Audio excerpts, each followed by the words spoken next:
Have you ever traveled to another country and felt utterly lost and isolated because you didn't speak the local language? That's how newcomers feel, leaving their homes to create a new life here in Canada. Some may know a tiny amount of English, others none. Bridges English Language School offers a specialized approach to learning English. Laura Castillo is its creator. She touches on the challenges newcomers face learning English and how we can better improve learning to ensure no one falls through the cracks. My name is Laura Castillo. I am an English as an additional language teacher. Some people may call them an English as a second language teacher, but all in all, I teach English language skills. And I am the owner and one of the teachers at Bridges English Language School that started about a year and a half ago now, or about almost, 2 years. It will be this coming December. And we provide English classes for students in Winnipeg and abroad. The last time we spoke, it was kind of in the development. Let's just get right into it. What is Bridges English Language School? We started off as an online program where it was just me, and I was providing English language classes just as a side job, because when COVID hit, a lot of my family, they lost their employment, and so we had to find a way to make ends meet. My skill obviously is teaching, and at the moment it was at the height of, okay, well, what do we do? And teaching online was the best option because everything was closed. So I began just teaching 1-2 students, and then I noticed that people began to take interest and ask questions about, whether or not I was able to provide a few hours of class during the week, and so it started little by little growing. From one person, it went to 2 to 3, and we've even had companies take interest, where they have actually come to us and said, I have a couple of people who I would love to keep at my place of employment, but their English level is a little bit low. So how can you help us? And so we've been it's growing little by little, and focusing just on the language skills that the students need for whatever their goals are. So whether it be short-term goals or long-term goals, we work along side by side with them, and we walk the bridge, or we cross that bridge of the language bridge. We try to bridge the gap, in other words. Through one way or another, your path led you into teaching. So I guess, why did you want to create this school? What are the challenges to accessing English language learning? For native-borns like myself, we can take speaking English, for granted. What led me to this was the fact that I am the daughter of newcomers. So when my parents came to Canada, they had a very low level of English. They could barely say, hello, thank you, and that's about it. And so I grew up watching them struggle and trying to get through life and, raise a family, get to their career goals. And so I grew up in that environment. They were part of the community, the Chilean community, in other words. And so it wasn't just my family, it was everyone.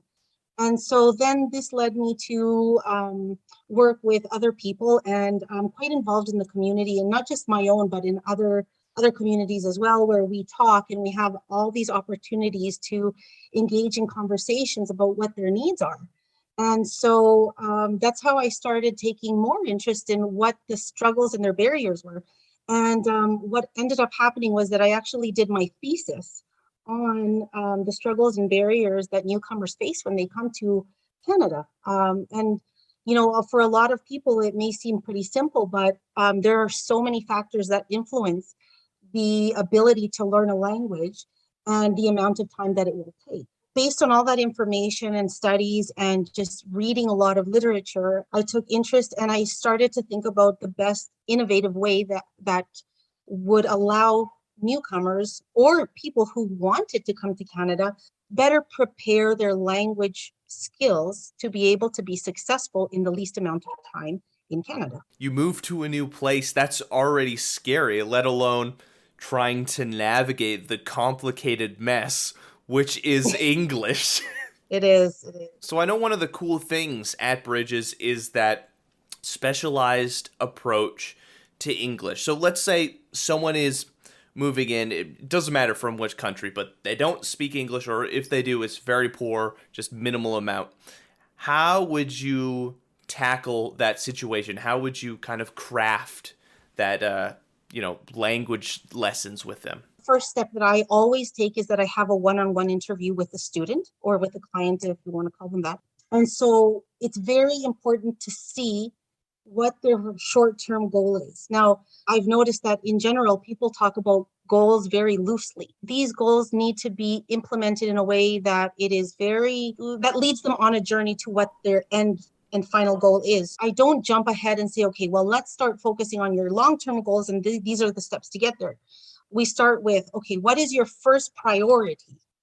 And if their first priority is to find a job, then we prepare them with the language needed to find an entry-level position, for example. Now, all this is a conversation because a lot of people come in to Canada under the impression that they will be able to go to university or get that high executive position within a matter of months or a year, and that may not always be the case.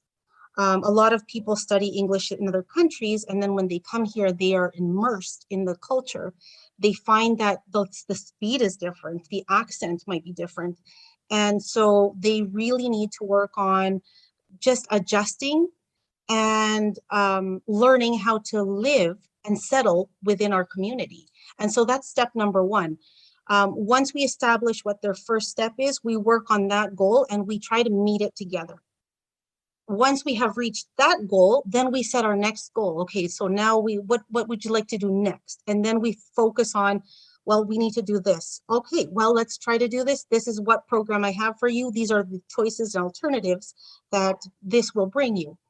And so then, so if I can share an example, I had a student who came to me and with a very low level of English, and he was preparing for what some people know, or what we call a CELPIP exam. And it's the exam needed to be able to enter Canada that will give them the points needed to become permanent residents. And so at the same time, he was looking for employment or to improve, to get a better position within his area of employment. So we had a little conversation, and we set the first goal was pass the CELPIP exam. And so we set a timeline, and we said, okay, we need to pass this exam, and we have 2 months to study for it. And so that was all we focused on. Now, incredibly enough, or maybe not so much incredibly, but a lot of people think that if you're only preparing for an exam, you're not getting the full extent of language, but that is actually not true. That exam will actually reach many other skills and many other topics. So we focused on that, and he developed the language skills that he needed. He passed the CELPIP exam successfully and very well, received his resident and all of his documentations and his government accreditations that he needed for that specific need. So then once that we accomplished that, or he accomplished that, we were able to set a new goal. And what he needed was to start working and slide into his professional background, because he was working in an entry-level position. And at this point, he felt he needed more, and he could do more, but he just didn't have the technical and the professional language that he needed to be able to work in his area. Now, this is a brilliant man who has years and years of experience in many different areas within his own professional field. So, I don't know if that makes any sense, but in some cases here in Canada, we are more linear and everything is categorized in different positions. And in other countries, the amount of time that they study is a little bit longer, but they get the full extent uh, uh, of of that career, and so they don't branch out as much as they do here. So they're able to have, or they have the experience of multiple um, positions within one, and so he could slide in and out of those very quickly. Um, and so we worked on his. We didn't work on resume. We didn't work on applying for job positions. We didn't work on where to find employment, because those things are free in Canada. In Manitoba, they are free. And so that was one aspect that I really would like to emphasize, is that there are certain programs out there that provide free language training, and they are great. They are very good. But a big portion of that is also focused on finding employment. And they take up a lot of time, because they need to redo it. And so then what the student ends up doing is studying the same thing, how to write a resume, at least 4 times, 5 times, depending on how many semesters. And that takes up an incredibly long amount of time, as it is a government requirement nowadays. So we avoid that, because there are places people can go for free and get that done for free. I focus on the language. And so we focused on the language. We worked a lot on how to answer questions, what they were actually asking, and then how to, once they were able to get that job position, how to keep that position, because that's the other key.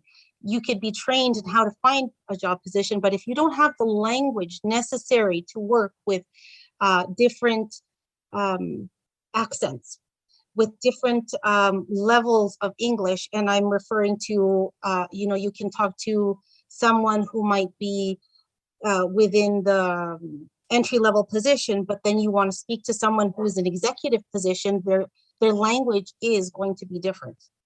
And so how do you communicate in those two different fields within the same profession? And so we worked on that, and the student not only got offered one job, but he actually got offered 2 jobs. Oh, that's awesome.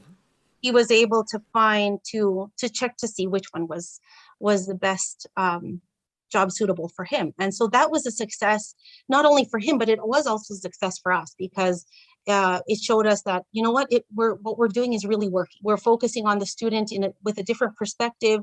We're working with them. We're working alongside with them. We're flexible. And that's the other key thing. We need to be flexible when it comes to families who are entering Canada and needing to learn the language. You're coming in, you have your family. I think we talked about this last time. You might not have a good place to study, to relax, to, figure out, like, okay, I got to just focus on this assignment, got to practice the language. But if you got kids running around, like, that's almost an impossible task at times.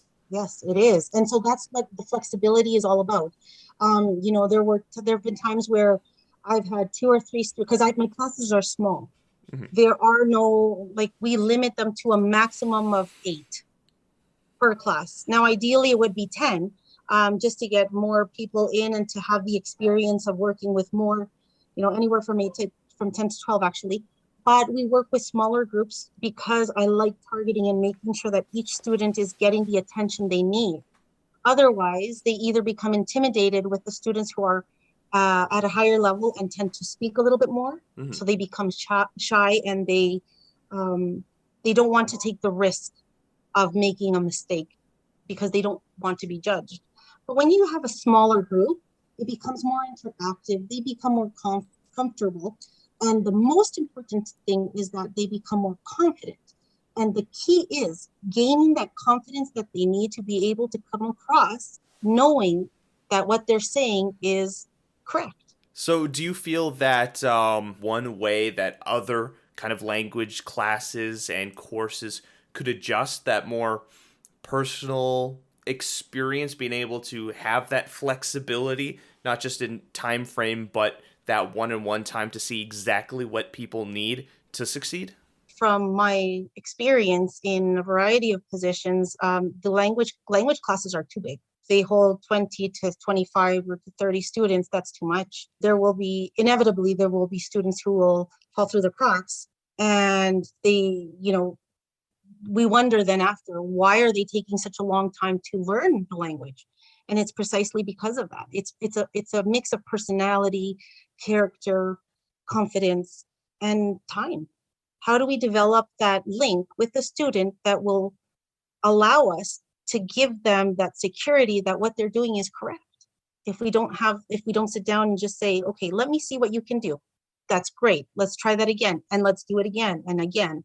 So then eventually they begin to trust you, or they begin to trust themselves. And that's the important part. Do you think it's maybe a lack of teachers for teaching English in here? That's why the classes are so large, or is there like another reason for that? Behind all educational systems, there's politics. And so politics has a lot to do with what is provided for students. And so, as I previously mentioned, there are many language classes that are available and that are for free. However, both teachers and institutions may have the best interest of the student in mind, but if whatever policy or government or is in place, they also have to follow certain regulations. And so it all depends on the budget that the government is able to provide. And that's how they, develop their programs and how they decide how many students are going to be in a classroom, right? That is held in the hands of government. So as teachers, we may have the professional knowledge and background and methodology, but that doesn't necessarily mean that, whoever is in that position of power has the whole picture and really understands what the need of newcomers is. On the other hand, and it's closely linked to this, is that when we're talking about economy and budgets, we're also looking at teachers and wages. And so, there are people who are highly qualified and hold and are able to deliver very good lessons. And then there's other people who may not have the same training, who may have a little bit of experience. Let's say they go on I don't know, I'm just going to throw out, because I think that there are brilliant people out there and fantastic language teachers who don't have the training, but they have the expertise and they have that innate talent to be able to provide language classes. So then there's the aspect of, the new teachers who are coming out, who need a little bit of mentoring. And sometimes if they don't have that mentoring, they are not ready to be able to just take on a whole program, you know what I mean, or a course. So it's an incredibly complex situation with a lot of different parts involved to make this all work. Exactly. And so there's a lot of factors. There are people who are trained, there are programs or institutions, and these are not like one of our highly qualified institutes. I'm not talking about our universities or anything. Those are very good programs from what I've seen. But these 5-day courses where learn how to teach English in 5 days. No, that does not work like that. You cannot learn how to teach English in 5 days, or perhaps you can, but then that means you also have to have a mentor or follow up with someone who can help and guide you into the different aspects of what actually teaching a language is. And so, but that's my opinion, right? You might ask someone else, they might have a completely different perspective on it, and that's also something we need to respect. And then you also have, the aspect of how much experience and face-to-face time, or do people actually have learning a language themselves? How many of those teachers have or know what it is to be a newcomer? How many of them have been immersed in a situation or in a country or somewhere where they don't have the language and they have to provide for their families, find employment, learn the language, and let's add a little bit on top of that. Let's say they come from a war-torn country with family members who are back home and they're constantly thinking, well, are my parents or is my brother or my sister, are they still alive? So it's a very complicated situation for newcomers. It's not black and white.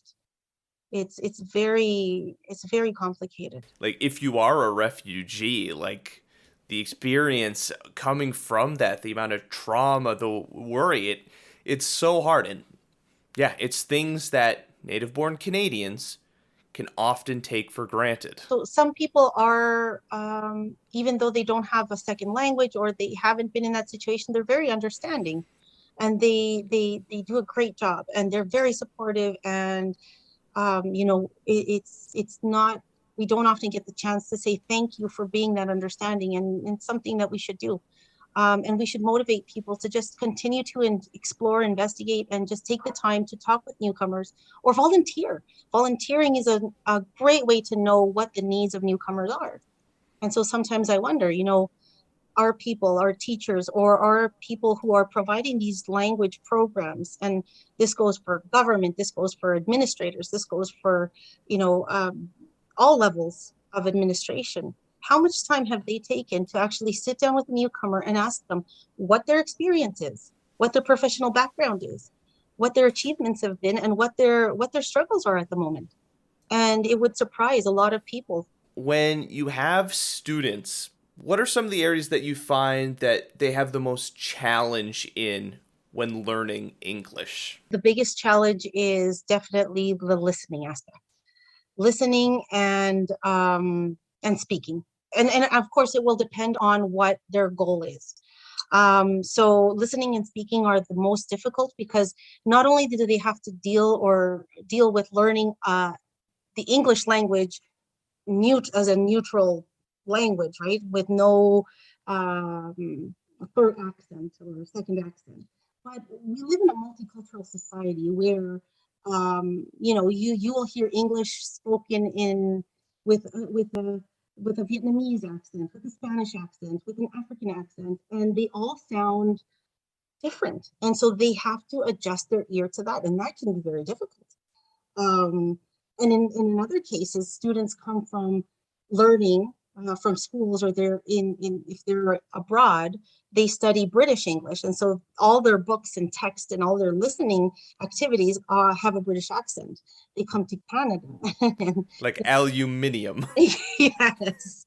And so I remember one time we were listening to a conversation, and one of them said, "Oh, let's go shabbing." And so the student said, "Shabbing? What is shabbing?" I mean, to be fair, I also don't know what that is. Well, and that in some areas of the United States, they don't say shopping, like in Winnipeg or in Canada, they say shabbing. So oh,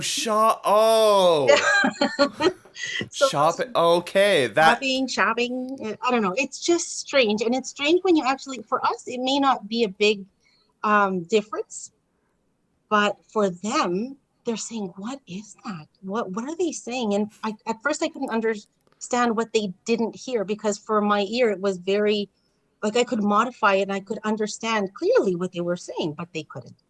Because for us, it's the context, it's the conversation. All those give us the clues and the cues that we need to understand what we're listening to. But for them, that threw them off completely.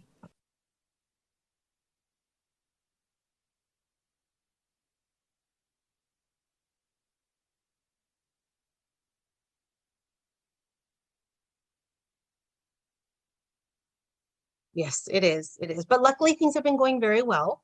And at the moment, we are currently working. We're working on a summer project. We have a delegation of Mexican students that are planning to come to Canada, to Winnipeg, for a summer learning experience. And so it will be 2 weeks of that.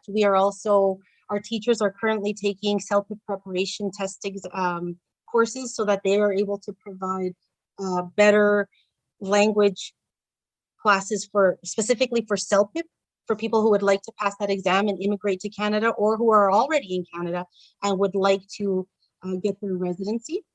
And we are also focusing on employment, but with smaller sectors of not the big ones like nursing and business. We're focusing more on the smaller areas that have not been targeted.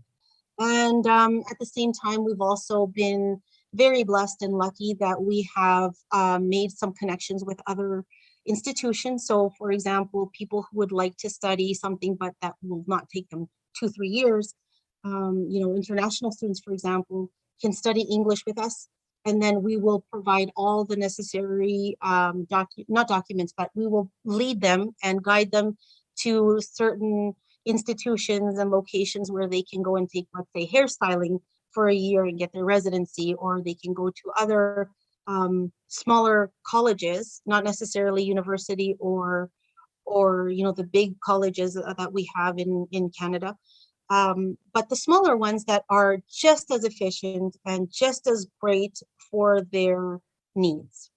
So like certificate programs, that sort of. Certificate programs, and because a lot of people come in with masters, PhDs, and a lot of experience, and all they need is just that certificate that says, yeah, they have enough knowledge of the Canadian workplace and they understand enough to pass these courses successfully, and they do very well in them because they have the expertise. They're just needing the labels and the language that will transfer over, but they're highly knowledgeable. And so that has been another success, and we offer those programs as well. And lastly, because of the flexibility that we provide, at the moment, we're preparing a course for elderly people who are working part-time but need short classes that will give them a little bit of communication skills. And I'm missing one more, the independent learner program, where students learn on their own. We provide the textbook, we provide the assessments, and then we also offer once a week speaking, where they can ask questions and have follow-up questions, or just touch base with whatever they need, and then they go back to working at their own pace, and within a year they can move as slowly as they wish or as quickly as they want or can. So they can move up as many levels as they want or are able to, because not everybody can move that fast.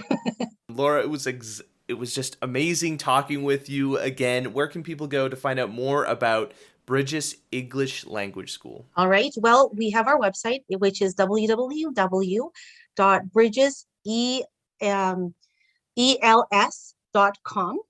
And if they would like more information or to register for one of our programs, they can send an email to info@bridgeseal.com. And all the information is on the website. We also have a Facebook page, which we will be updating shortly with all the new programs that are coming up for this summer and fall. And and so that's how they can get in touch with us, and I'll meet with them and have a conversation with them and see where they're at. Have a story you'd like us to share? Our communities we should highlight? Leave a comment on our social media or reach out to us on our website. I'm Ryan Funk. This was You Talk, and have yourself a good one.